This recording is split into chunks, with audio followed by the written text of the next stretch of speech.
Hello everyone and welcome back to Shadowrun Returns on Autograph. And this time we're going to talk to Nathan Fillion here. Or Castle. Dr. Sarah Castle, so it's not Nathan Fillion. Good to know. Make it quick! Make it quick! I need to operate! Please help me! God, just drink a glass of water, well rested. Thanks for helping me out back there! Well, looked like you could use a hand. Ouch! Black joke right now. She looks down at her mangled arm. Hey, that's morbid. Okay folks, I'm going to have to ask you to go sit in the waiting area.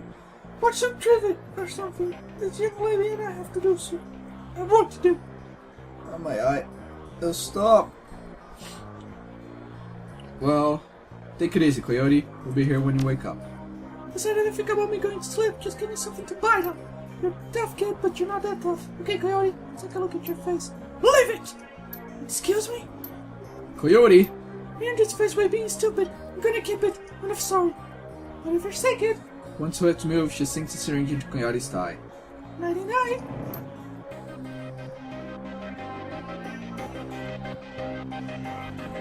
So let's talk to Coyote now. Coyote looks both better and worse than... Coyote looks both better and worse than you last saw her. Out the gaping holes and plugged in, she's sporting a shiny new cyber arm. But now that the adrenaline has worn off, it's clear she needs some rest. Good morning. This for the miracle of mother size combined with Dr. Castle's magical healing powers. No one was good as new. Better, really? You're right, nice arm.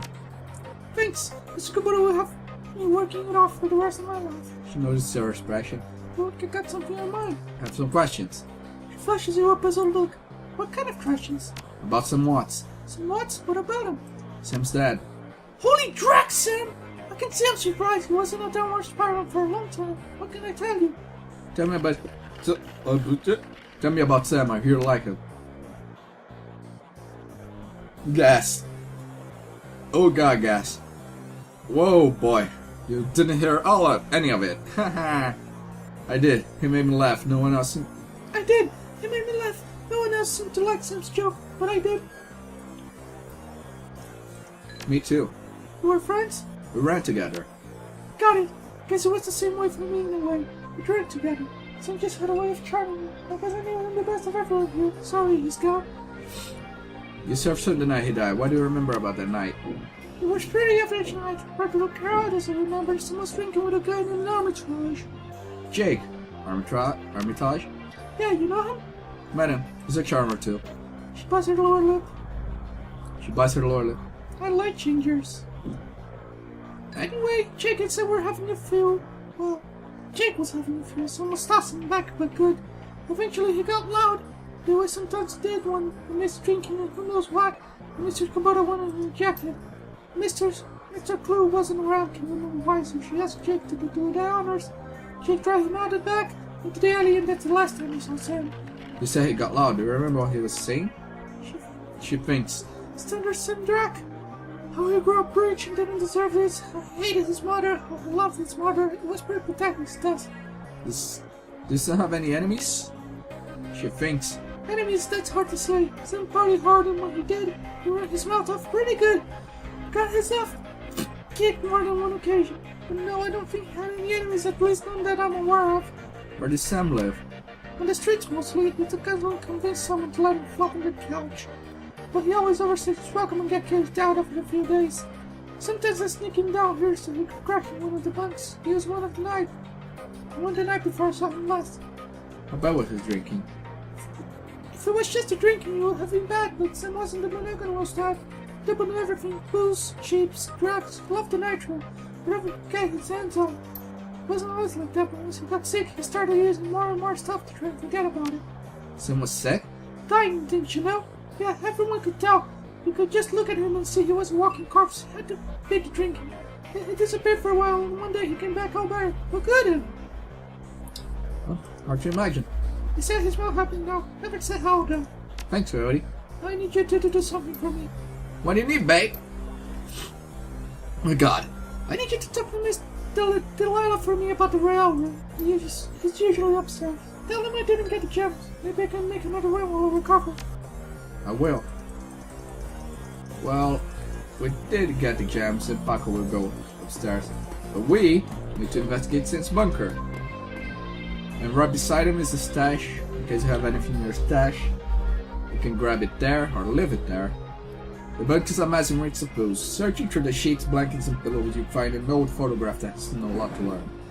A lot of war. Look at the image of the photo. The picture is of a blonde boy and a girl, both about age 14, sitting on a dock on the edge of a lake. They appear to be twins. The boy has a sword tied around the girl's shoulder and is mugging for the camera. The girl is planting a kiss on his cheek while making a rabbit ears behind his head with her fingers. Check the back of the photo. Written in a woman's hand are the words Sam and Jessica Lake Sammamish State Park, Summer of 2040. Okay, let's pocket the photo. And would you kindly let me move and talk to you? You're back. I think the highlights of the Wolves game will be on soon. Wanna take a lot of work with me? I found something that Burnsome was using. Yeah, great! What was it? A photo. Did you know Sam had a twin sister? Yeah, I did. Mentioned her once or twice. It didn't sound like they got along that well. She thinks. He was rambling on about her the last time I saw her. By the point she was completely gone. I really couldn't follow what he was saying, but it sounded easy. You're coming chips on the screen. Show the smiling face of Officer Aguirre. If he's smiling, it must be about money. Talk. There's been another Ripper murder. This one at the NTSB investigation facility down the docks. You owe me for this. Putting on my tab. You're there now? Better get here quick before McCluskey arrives. Okay, another Ripper murder? Where? The docks. I've got to go. Okay, listen, I want to help. Direct me out of the rail before something bad happened. Worse than getting my arm tore off in someone's rifle. You head to the doctor and see if I can track out some stage with Jessica. She might be able to help us. Okay, thanks. I appreciate the help. And we're gonna go back up top.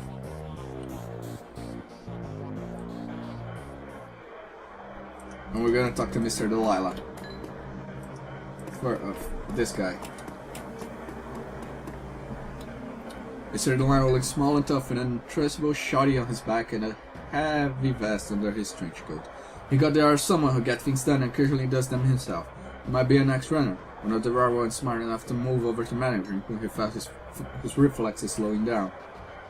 What do you want? Mr. Delilah will have a business to discuss.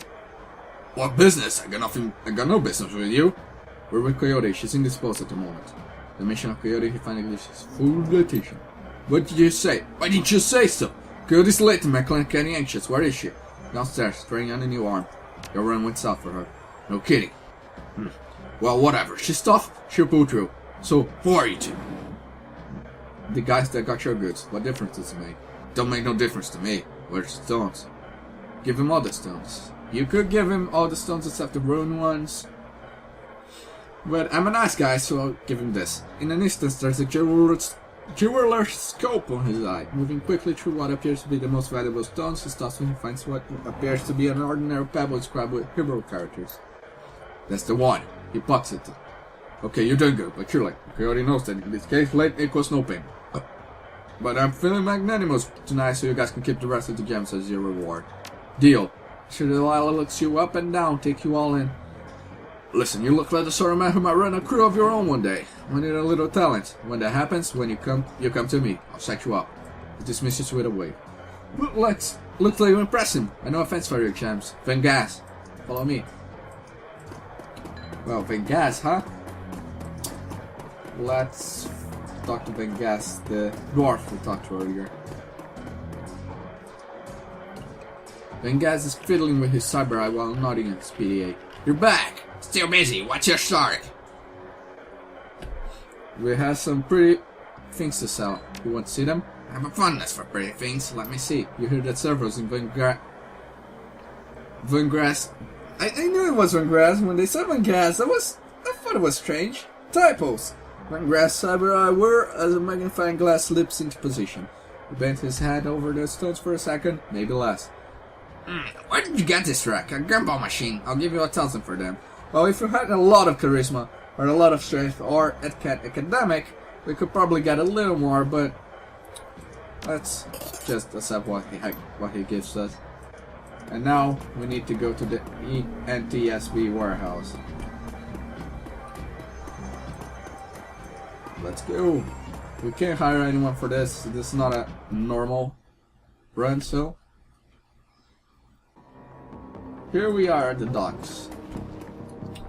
So first, we are going to talk to the guy.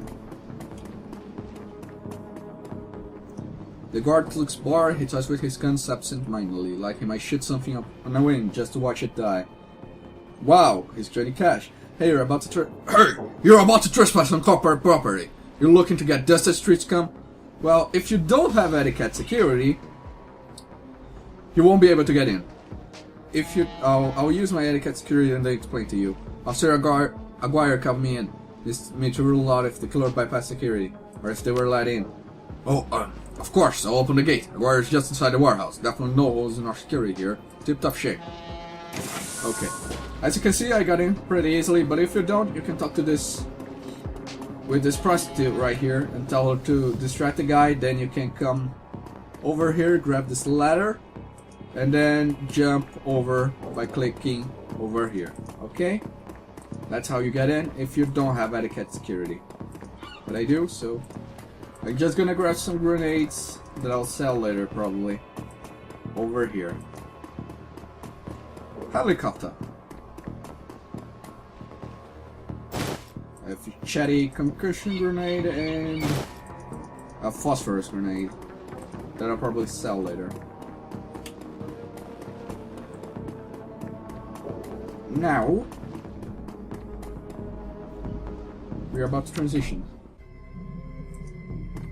Okay, we're here. Let's talk to Officer Aguirre, see what's up. Took your sweet time, didn't ya?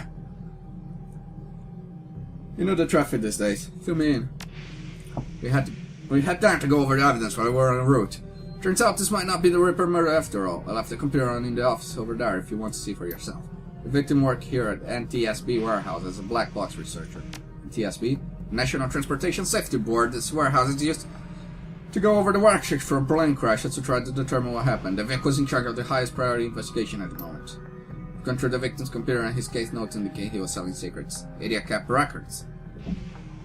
Well, scientists don't make good criminals. Tell me about it. Some runner like you probably offering to cover up Scarp Master involvement and try to make it look like a Ripper killing. Here's the office key. Check it out for yourself if you want. Okay, we're gonna go to the office first. It's really important because if we do the other stuff first, we might not get a chance. So let's go to the computer. The researcher's work cyber terminal has been left on presumably by the Lone Star investigators. Written notes for case file 95. Case file number 95, Federated Boeing Jetliner IDN 2305. Corporate number, corporate owner, Aries. The plane has several mechanical issues resulting in a mayday at 3:04 a.m. on June 17th, 2053. 2:45 a.m. the pilot reported that the altimeter was reading the negative values. 2:49. The co-pilot takes over the controls as the pilot leaves the cabin to investigate the rear of the plane. 2:58 a.m. the pilot cannot be contacted or located by the plane steward. 3:04 a.m. the co-pilot radar is in a mayday. 3:12 the plane crashes into an empty field in western North Dakota. File 96, case file 96, Pratt and Whitney, Amand IDN 327, corporate owner Aries, summary redacted. Okay. I didn't want to leave the computer. Okay. Case file 98, the file has been corrupted. Okay. Search is private notes. Notes that appear on screen pertain to TSP. Case file number 96, the crash of the Aries jetliner near the UCAS and Sioux National Border. The crash is reportedly the result of an equipment failure. Okay. Reading further into the investigation, also however finds substantial evidence linking the crash to an experimental Rimraku research initiative. Oh, this information could be worth a great deal to the right buyer. So we can sell this later if we so desire. Which we will, by the way. Let's talk to Rustin. Lord, surprised to see you here. Let me guess. Officer Aguirre tipped you off. Suppose you must have made an impression on him at the market yesterday. Or your credit stick did, at any rate. Anyway, surprise. We've got another Ripper victim on our hands. Looks like business is good for the Walmart these days. Haha, yes indeed. The victim's male, mixed and Native American descent, age 38. Based on the condition of the body, it looked like he was killed around 2 in the morning. Cause of death, unknown. Several internal organs were removed from his body after death, quite gruesomely. I'm not sure if the killer even knew what they wanted before they started cutting. Not much else to tell yet. Really, he does have a lot of pre-existing scar tissue, so he probably had a major surgery at some point in recent history. Unfortunately, with the organs gone, I can't determine the nature of that surgery. Any idea which organ the Reaper was after this time? Well, the killer definitely took the lungs. The more I look at it though, the other missing organs may be just eviscerated within the chest cavity. Is McCluskey getting any closer to a suspect? McCluskey couldn't find his sass with both hands. I'm telling you I said that, though. How's Officer Aguirre doing on the case? He seems like a real go-getter. Aguirre would love to solve it before McCluskey got his gold detective shield. Plus, he'd love to see McCluskey second in front of his superiors since the right try to bribe him to keep information from McCluskey and slip it to him. I'm inspired by the Tara's pursuit of justice. Did you take the money? He grins from ear to ear. Do you have any idea how much this job paid this day, sir? I don't think Aguirre's office salary is going to do so much to seduce me into helping him. It sounds like the Reaper is taking a different trophy from each victim. Some liver, disguised lungs. Any theories? Sorry, I don't do theories. I'm just a scientist who happens to prefer dead people. However, while there was massive damage in the chest cavity, I can see that the victim's lungs were transplants. Which is interesting, since another victim's missing heart was also a transplant. The plot thickens. Granted, modern medicine has made organ transplants relatively easy, but it's an odd coincidence. But as a scientist, it's just that, a coincidence. This is only the third body I've personally examined. One of our other branch managers handled the other two. If I find that more of the victims have organ transplants, I'll let you know. Who's the woman over there? No clue, she just showed up. Next of kin, I think. I'm going to take a look around then. Good luck out there. Okay, let's talk to her. You're not a cop? She looks up, watching warily. I'm independent. What's your relationship to the dead man? The suspicion in her voice and eyes departs almost instantly when the subject turns to the deceased. He's my brother. I've been trying to speak with him, but I'm afraid his spirit is too disoriented by his recent journey to answer me. You're a shaman? Yes, for the greatest to you. I could just make contact and may be able to deliver justice. I want my brother's spirit to rest. Were there any other witnesses? Right, as far as I can tell, none of them to live anyway. The realization then dawns, bringing the light back into her eyes. But my brother's spirit may not be alone here this night. She closes her eyes and concentrates, droning a low chant you can barely hear. Yes, there are other spirits who may be of help. Her features harden in frustration, as if she's searching for something that remains elusive. Sighing, she opens her eyes and fixes you with a stare. But I can do it alone. What do you need? This warehouse contains the spirits of a plane crash. Victims trapped between walls. They wish to help. They wish to be heard. And I think they have something to say about my brother's murder. All starting to let me in there, but you seem to have the run of this place. If you can find personal names that belong to the victims, I believe that I can summon the spirit to speak with us. I need at least 2 such objects. Can you find them for me? I'll do what I can. Okay, one such object. It's right on top here. Right on this cabinet. Or locker, whatever you want to call it. This appears to be the victim's locker. The door is slightly ajar. Inside is several of the dead man's personal items. If you inspect the comb, as you reach for the comb, the hair on the back of your hand stands on the end, and then when you take it off its little shaft, your heart dumps in your chest. Hard. It's maybe one of the items the shaman was looking for. You pocket the comb. Okay, that's pretty much it. The toothbrush won't give us anything. Then we go over here, to the other side. And I'm gonna sneeze.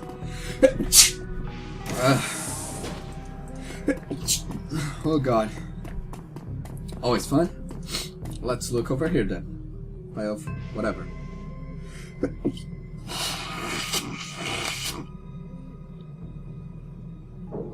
There is a large pile of old shoes on the ground next to the airplane seats. They could be discarded luggage or possibly the shoes worn by the occupants of the plane. They threw the shoe pile. You find nothing interesting about the shoes in the pile. Yeah, nothing interesting. But here, it's hard to say where it's hip-hop items and refuse were recovered from a plane crash or simply trash that hasn't been taken out yet. They threw the trash. If you inspect the earring, The rearing is made of burnished steel formed into the shape of a small salmon. An intense primal fear washes over you as you take its surface. The rest things won't give us anything except for a crack stick with $200. And crap. That could be bad. I accidentally clicked away from the window. Ooh. But that's all she needed. That's all she wrote. Feels as though you have found enough objects. Yes, here they are. You hand her the objects you find. She closes her eyes and chants over them for a time. When her eyes open again, they're filled with tears. Thank you, these items are all I need. It shouldn't take me too long to... What the hell is all this? I got my class key. Fine. After I go out first, after the detective only meeting your eyes for a moment. She's the victim's sister, sir. She... This is a crime scene, officer! That's some select crime circle. Is it standard procedure to contact the next of kin? Ma'am, consider yourself contacted. Now get the hell out! Come on, if it's too much longer, I'm more able to do something I regret. Or worse, something I'd enjoy. Okay, let's leave then. We closed off the place. The man is an ass. Understatement of the year. She starts daggering my closely from across the house. Warehouse. But There's no helping you now. I should just be grateful you were able to collect its items before the clouds carted everything off. can still summon the spirit? Not from here, I'm afraid. Spirits such as this have domains to which they are anchored. We need to get back in there. Well, we'll come back later once the coast is clear then. Can't stand the waiting, but I don't see any other choice. You sure you're up for this?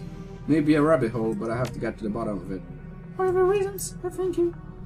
Now, since we have the time, we should probably enlist some help. They may post security overnight, and I'm going to go out on a limb and say you know where to find the kinds of people we need. Just smile.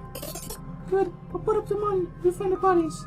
She produces a fistful of current million from inside the leather pouch. Starts to count it out, and shoves the whole wad at you. Meet me back here midnight. Midnight! The spirits will be something. Blah blah blah blah, and then we leave. As you start to leave the warehouse, your command chirps and the face of Coyote pops on the screen. Coyote looks tense. Hoi! Hi, Nord. You're in the middle of something? Just getting jerked around by Lone Star's in with pain. I hear you. Your jaw set. I don't know if I ever told you this, but I was born in the Royale. BTO. Everyone's been telling me this. BTO pushers like Stevie J were in the squats were in my ward when I was growing up. I remember. She looks relieved. Chris. I have a cousin, Gino, who's been missing for months. He hit a brawl about a year ago and nearly fell in some tweakers, bad guys. They hooked him on tie-up drink chips and started using him for us at the track. I tried to help him, but he pushed me away. Then he disappeared. Been shooting up BTL's labs ever since from the bottom. So you're in a crusade. Maybe that's what Mr. Battle's caused. Her face lights up. She's running hot. That's a serious action. I know exactly where he is this time. Got an old friend who y'all buy him. Oh, God. Well, I bought him herself. I'm on my way. Paco's with me, but we could use another hand. You in? I need you right now. Oh, damn! Threesome. On my way. I knew you'd come. I'd send you the address. See you soon. Nah. So we go directly. It's for meeting us, Lord. You one. No sweat. I figure I could use the backup. Yeah, you never know what's up front part is, but you want this BTL squads. She brightens. Oh, hey, listen. I got good news for you. You know some Sister Jessica? One of my contacts found her for me while we were on the way here. Call her and ask her to meet you at the union later today. Hope that helps. Oh, God. Good job, thanks. She looks secure, her scar face soft. Least I can do. Alright, let's get this done. My cousin Gino should be in one of the squads past the door, but I hear there's a whole lab set up in there. From my experience, there's usually a lookout watching for cops outside and a guard at the door inside. Like I said, I don't know how much firepower to expect, but these guys are nasty. So stay on guard. If you want to get in, grab Gino, get out. Right behind you, babe. Let's do this. Well, I'll do this on the next episode because this will probably take a while. So I'll see you guys then. Bye-bye.